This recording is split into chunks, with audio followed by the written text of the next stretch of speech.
people staying home.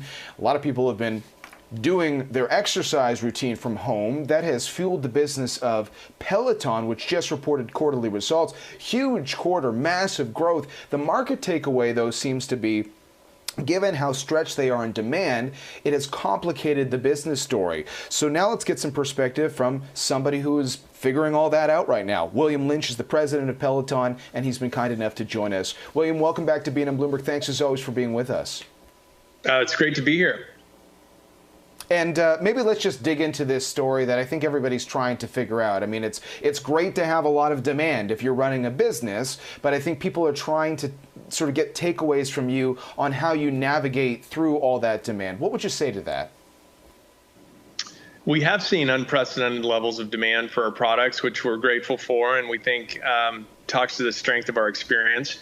What we've done is ramp supply chain. So we manufacture most of our connected fitness equipment over in Taiwan, and we've had triple-digit growth year on year, and certainly COVID's been big tailwind for us. And so we've ramped production, and we're now making more bikes and treadmills than we're selling, which is good news for us.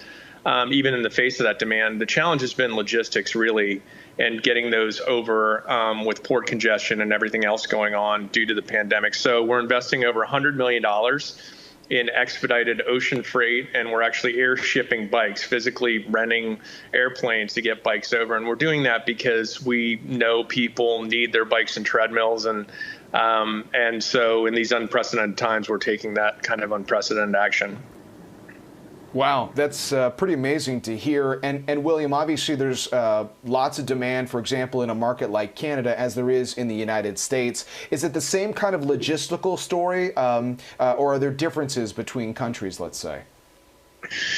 Well, we love Canada. It was their second market ever, and we're doing phenomenally well there. Our growth is even faster in Canada than it is in the U.S. Canada is challenging because of the geography and just the size of the country and where the population centers are. But we cover the country, and our job is to get Canadians their bikes and treadmills, and our team does a great job there. Our order to deliveries a little faster in Canada than it is the U.S., just given the scale of the U.S. market.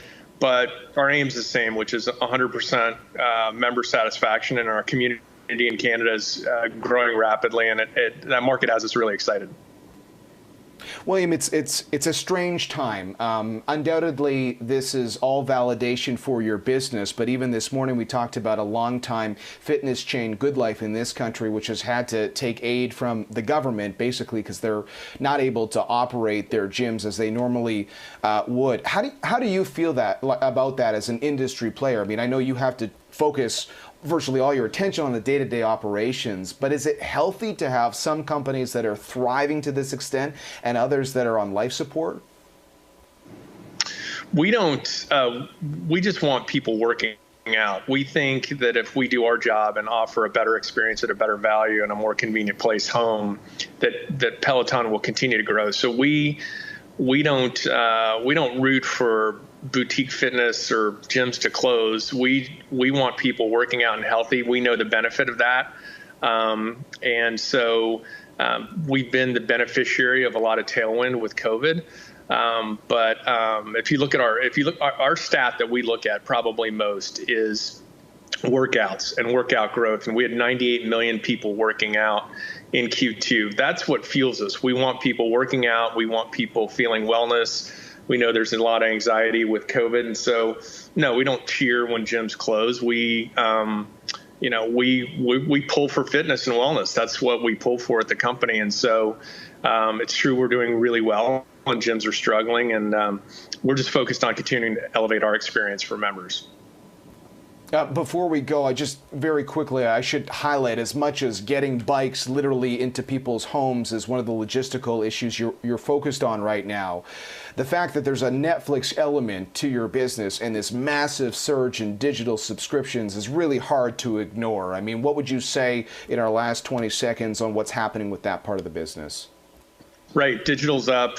It's massive. We have over 624,000 digital subscribers, and that's a great experience. You don't need hardware. You just can do floor and strength workouts, outdoor runs from your home on your mobile device or your TV or a lot of different interfaces. It's an incredible value, maybe the best value in fitness. Get access to all our content and software for $12 a month, and it's incredible. I should mention, by the way, next week we're launching the Tread in Canada before the U.S. It's our first time to have a Tread offering.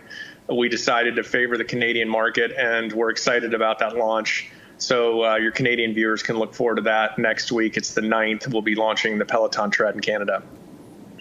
Okay, William, we'll watch for it. We'll look forward to checking in with you again for an update on how it's going. And we do appreciate your time on a busy morning for you. William Lynch of Peloton joining us this morning. And